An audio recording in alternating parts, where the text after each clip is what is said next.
ఈ వీడియో కంప్లీట్గా educational purpose only. ఈ వీడియోలో నేను ఎలాంటి బై అండ్ సెల్ సిగ్నల్ ఇవ్వడం లేదు. నాకు ఎలాంటి టెలిగ్రామ్ అకౌంట్ లేదు. నేను సెబీ రిజిస్టర్డ్ కాదు. మీరు ఏమైనా ట్రేడ్స్ తీసుకోవాలంటే మీ ఫైనాన్షియల్ అడ్వైజర్ సలహా తీసుకోండి. ఇది నా వ్యూ ప్రకారం తీసుకున్న ట్రేడ్స్ మాత్రమే ఎక్స్ప్లెయిన్ చేస్తున్నా. ఓకే, నేను 24,800 పుట్లో తీసుకున్నా, బై చేసిన. ఇక్కడ యాక్చువల్గా ఇక్కడ తీసుకోవాలి, ఇక్కడికి 31 పాయింట్స్ ఆల్రెడీ మూమెంట్ పోయింది. మళ్ళీ నేను కిందికి వచ్చిన తర్వాత తీసుకుందామని వెయిట్ చేసిన. ఓకే, ఇక్కడ ఈ పాయింట్లో నేను తీసుకున్నా 144.60 దగ్గర. ఓకే, స్టాప్ లాస్ వచ్చేసి ఫస్ట్ ఒకవేళ నేను అక్కడ పెట్టుంటే ఇది స్టాప్ లాస్ అవుతుండే, బట్ నేను తీసుకున్న పాయింట్కే నేను స్టాప్ లాస్ పెట్టేసుకుంటా.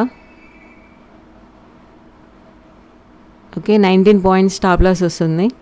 ప్రజెంట్ అయితే 500 అలా మైనస్లో ఉంది.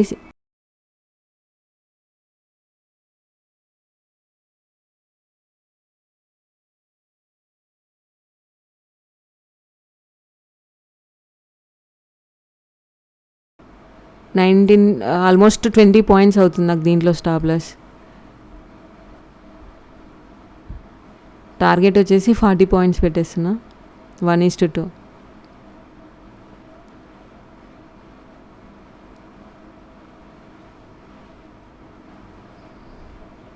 ఓకే, 600-700 ప్రాఫిట్లో ఉంది ప్రజెంట్ అయితే.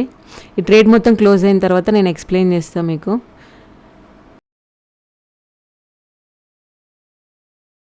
ఇక్కడ ప్రీవియస్ హై ఉంది కదా, దాన్ని క్రాస్ చేయాలి.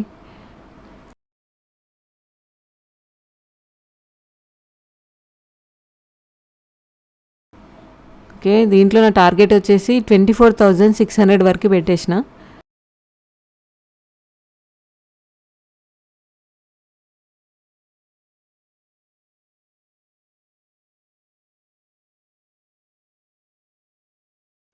ఇది ఒక హెడ్ అండ్ షోల్డర్ ఫార్మేషన్లో ఉంది. ఇక్కడ మనకి ఇది క్రాస్ అయింది అనుకోండి, కిందికి వచ్చే ఛాన్స్ ఉంటుంది, బట్ అక్కడే రిజెక్షన్ తీసుకుంటుంది ఊరికే. ఈ లెవెల్లో స్ట్రాంగ్ సపోర్ట్ ఉంది మనకి. 1 అవర్ టైం ఫ్రేమ్లో చూపిస్తాను నేను ఒకసారి. ఇక్కడ చూడండి, ఇక్కడ నుండే మార్కెట్ మళ్ళీ సపోర్ట్ తీసుకొని పైకి వెళ్తుంది. ఈ విక్ ఉంది కదా, ఈ విక్ వరకు నేను టార్గెట్ పెట్టేసిన. ప్రజెంట్ అయితే అది క్రాస్ చేస్తుందని అనుకుంటున్నా.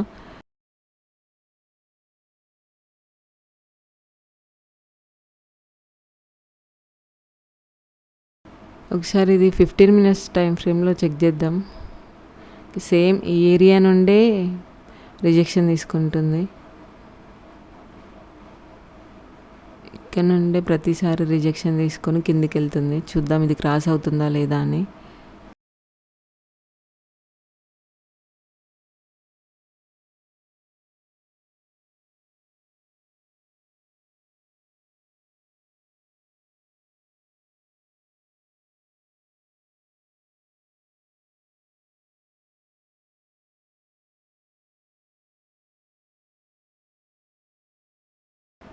ఓకే, 1500 అది క్రాస్ చేసి ఎగ్దమ్ పైకి స్పైక్ వేస్తే బాగుంటుంది, బట్ అక్కడ నుండి రిజెక్షన్ తీసుకున్నది అనుకోండి మళ్ళీ కిందికి వచ్చే ఛాన్స్ ఉంటుంది.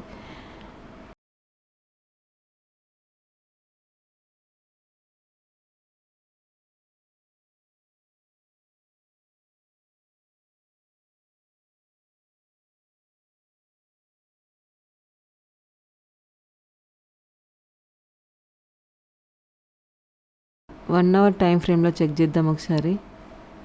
క్యాండిల్ అయితే మంచిగా ఉంది, పైనుండి రిజెక్షన్ తీసుకొని వస్తుంది 24,750 నుండి. స్ట్రాంగ్గానే క్లోజ్ అవుతుంది, చూడాలి ఇంకా అది క్రాస్ అవుతుందా లేదా. అక్కడ నుండి సేమ్ పైనుండికి స్ట్రాంగ్గా క్లోజ్ అయినాయన్నీ మళ్ళీ పక్కనే వేరే క్యాండిల్ గ్రీన్ కలర్లో ఉన్నాయి చూడండి, అక్కడ నుండి సపోర్ట్ తీసుకొని పైకి వెళ్ళింది ప్రతిసారి. చూద్దాం, అది క్యాండిల్ అయితే స్ట్రాంగ్గా కనిపిస్తుంది, క్రాస్ చేస్తుందని అనుకుంటున్నా.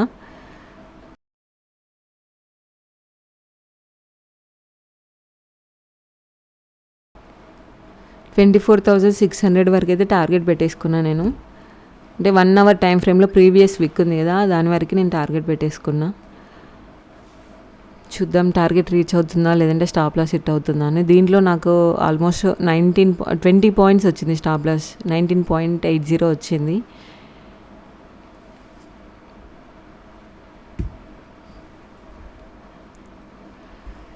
ఇంకా క్రిప్టోలో టార్గెట్ ఎలా పెట్టుకోవాలి, రిస్క్ రివార్డ్ ఎలా పెట్టుకోవాలి అని అడుగుతున్నారు. అంటే ఎన్ని పాయింట్స్ క్యాప్చర్ చేయాలి, ఎన్ని పాయింట్స్ వరకు బుక్ చేసుకోవాలి అని అడుగుతున్నారు. అది సింపుల్. ఎక్కడైనా మనం రిస్క్ రివార్డ్ ఫాలో అవ్వాలండి. మనం 1% మనం ఎస్ఎల్ పెట్టుకున్నాం అనుకోండి, 2% టార్గెట్ పెట్టుకోండి. 1:2 పెట్టుకోండి, లేదంటే 1:3 పెట్టుకుంటే ఇంకా చాలా బెటర్. ఎందుకంటే మనకి 2 days స్టాప్ లాస్ హిట్ అయినా కూడా ఇంకా మనం సేఫ్ జోన్లో ఉండొచ్చు. మీరు మోస్ట్లీ 1:2 పెట్టుకోవడానికి ట్రై చేయండి. 1:2 వచ్చిందనుకోండి, మీ స్టాప్ లాస్ ట్రైల్ చేయండి. 1 అవర్లో కూడా మంచి క్యాండిల్ క్లోజ్ అవుతుంది. ఓకే, 1500 అలా ప్రాఫిట్లో ఉంది ప్రజెంట్ అయితే. మీరు ఎందులో తీసుకున్నా కూడా, ఏ మార్కెట్లో తీసుకున్నా కూడా 1:2కి ట్రై చేయండి ఫస్ట్. అలా ఒక 1 month ట్రై చేయండి. దాని తర్వాత 1:2 ఓకే మీకు తీయగలుగుతున్నా అనిపించినప్పుడు నెక్స్ట్ 1:3కి ట్రై చేయండి. ఇంకా ఆప్షన్ చైన్ గురించి ఎక్స్ప్లెయిన్ చేయమని అడుగుతున్నారు. నేను ఆప్షన్ చైన్ గురించి సపరేట్గా ఒక వీడియో చేస్తాను నేను. అంటే ఇన్ ద మనీలో తీసుకుంటే out of the money, at the మనీలో తీసుకుంటే ఎలా ఉంటుంది, అలా అసలు ఎలా తీసుకోవాలి అదంతా నేను ఒక వీడియో క్లియర్గా మీకు వీడియో చేస్తాను దాని గురించి.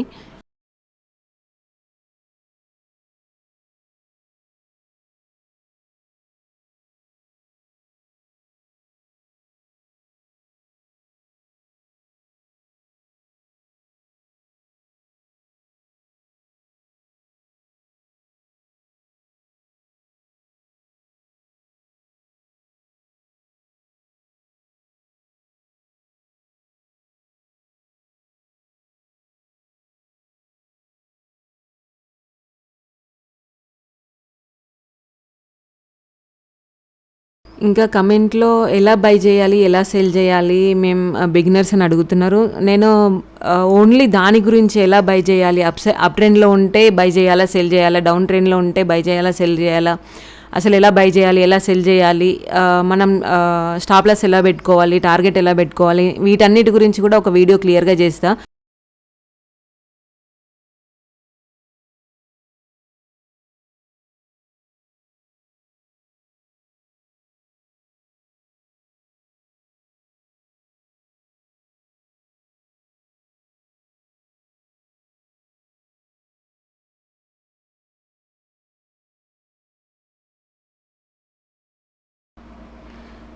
ఓకే, ఇంకా క్రిప్టో ఏ టైంలో చేస్తే బాగుంటుంది అని అడుగుతున్నారు కమెంట్స్లో.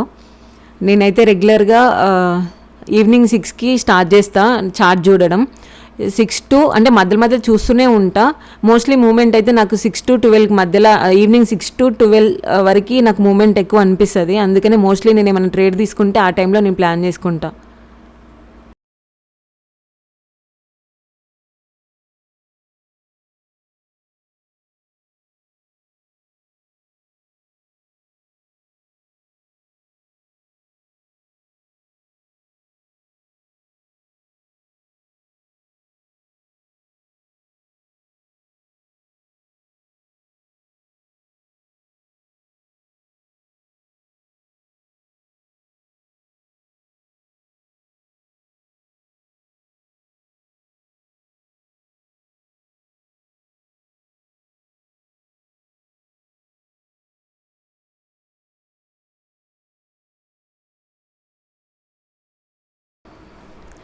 ఇంకా కమెంట్స్లో మీరు ఓన్లీ నిఫ్టీ 50నే ఎందుకు చేస్తారు, బ్యాంక్ నిఫ్టీ సెన్సెక్స్ ఎందుకు చేయరని అడుగుతున్నారు.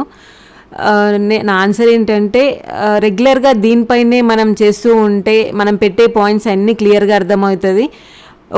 మనకి చార్ట్ క్లియర్గా అర్థమవుతుందని నేను ఒకదానిపైనే ఫోకస్ చేస్తున్నా. దాని మూమెంట్స్ ఏ టైంలో ఎలా రియాక్ట్ అవుతుంది అన్నీ క్లియర్గా అర్థమవుతుంది కదా అని చెప్పేసి ఒకదానిపైన నేను ఫోకస్ చేస్తున్నా. నేను సెన్సెక్స్ బ్యాంక్ నిఫ్టీ కూడా చేస్తా, బట్ మోస్ట్లీ అయితే నేను నిఫ్టీ 50నే ప్రిఫర్ చేస్తా.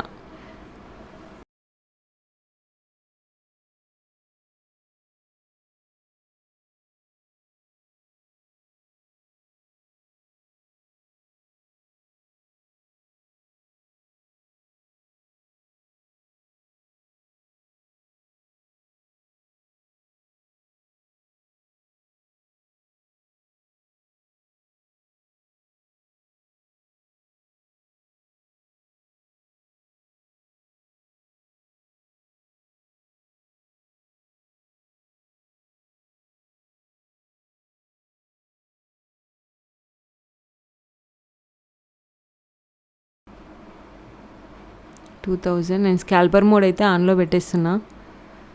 ఓకే,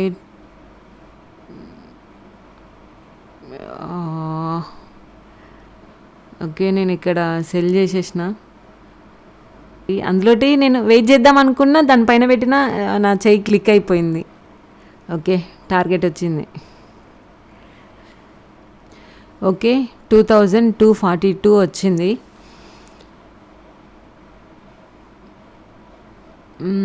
24,800 పుట్లో నేను తీసుకున్న. 144.60 దగ్గర బై చేసిన, 174.50 దగ్గర సెల్ చేసిన.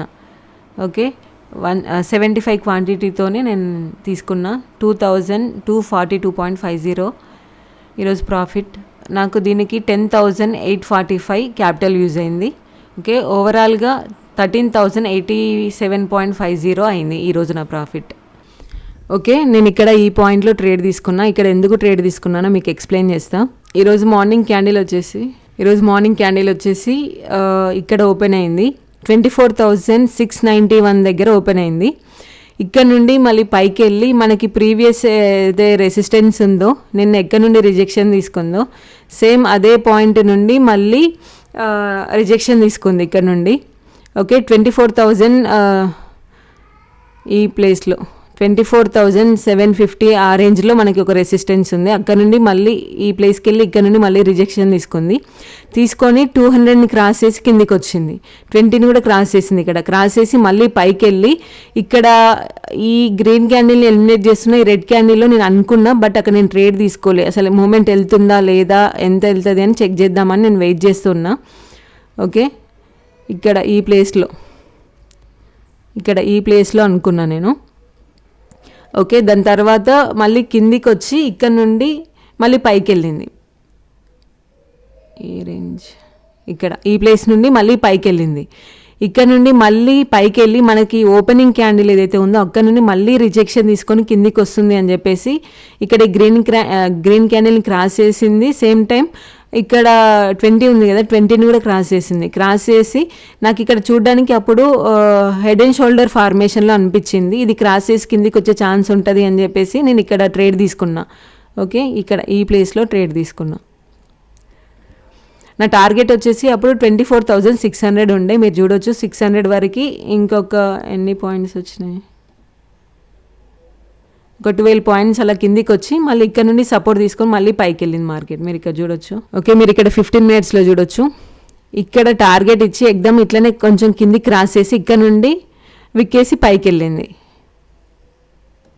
ఓకే, ఇక్కడ నుండి సపోర్ట్ తీసుకొని పైకి వెళ్ళింది. మీరు ఇక్కడ చూడొచ్చు. ఓకే, దీంట్లో నేను ఈ పాయింట్లో 144.60 దగ్గర నేను ట్రేడ్ తీసుకున్నా. ఇక్కడ ఈ పాయింట్లో ఇది క్రాస్ చేస్తున్న ఈ ప్లేస్లో తీసుకున్నా నేను. అయితే ఇక్కడ యారోస్ గ్రీన్ రెడ్ ఎందుకు చూపిస్తున్నాయని కమెంట్స్లో అడుగుతున్నారు. ఇది మనం బై చేసిన ప్రైస్ని చూపిస్తుంది. ఇక్కడ నేను బై చేసిన కదా 144.60 దగ్గర బై చేసిన 1 లాట్తో 75 క్వాంటిటీ కదా, ఇది మనకి ఇక్కడ చూపిస్తుంది. సేమ్ టైం ఇక్కడ కూడా అంతే, మనం సెల్ చేసిన ప్రైస్ని చూపిస్తుంది. 174.50 దగ్గర నేను సెల్ చేసిన కదా, అదే మనకి ఇక్కడ చూపిస్తుంది. ఈ యారోస్ అనేది మనం బయింగ్ ప్రైస్ సెల్లింగ్ ప్రైస్ చూపిస్తాయి. ఓకే, దీంట్లో నేను మీకు ఇక్కడ చూపిస్తా. 40 టార్గెట్ అనుకున్నా కదా, ఇక్కడ 40 టార్గెట్ అనుకున్నా. అయితే నాకు 2,600 అలా కనిపించింది. నేను అప్పటికి స్కాల్పర్ మోడ్ ఆన్ చేసుకున్నా. బట్ అది మళ్ళీ కిందికి వస్తుందని వెయిట్ చేద్దాం అనుకున్నా. ఆ స్కాల్పర్ మోడ్ని పక్కన జరుపుదామని చెప్పేసి ఫ్లోలో నేను మర్చిపోయి సెల్ చేసేసిన. దానివల్ల నేను ట్రేడ్ నుండి ఎగ్జిట్ అవ్వాల్సి వచ్చింది. దీంట్లో ఓకే, నో ప్రాబ్లం. నాకు నా టార్గెట్ అయితే వచ్చింది, నా వ్యూ ప్రకారం నేను పెట్టిన దాంట్లో నాకు హ్యాపీ. ఓకే, దీంతో పాటు నిన్న క్రిప్టోలో ఇథీరియంలో నేను పేపర్ ట్రేడ్ చేసిన. అది ఎలా చేసా, ఏ పాయింట్లో చేసా అనేది మీకు ఇప్పుడు ఎక్స్ప్లెయిన్ చేస్తా. ఓకే, నిన్న నేను 1 hour టైం ఫ్రేమ్లో నేను చెక్ చేసుకొని తీసుకున్నా.